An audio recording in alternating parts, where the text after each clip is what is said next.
In this video, you will learn how to use OBS virtual camera in Discord. So first thing, make sure you open OBS Studio, and then you have to select the scene. So I'm going to select this scene, and then click Start Virtual Camera.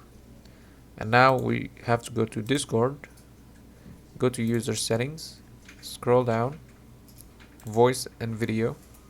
Then you have to go to Camera, select OBS virtual camera.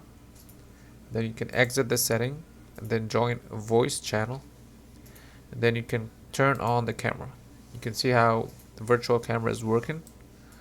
So if you notice the camera is flipped, it's currently flipped, but you can fix that. Just go to OBS, and then to fix it, you have to click on the scene, and then right click, then go to transform, and then flip horizontally.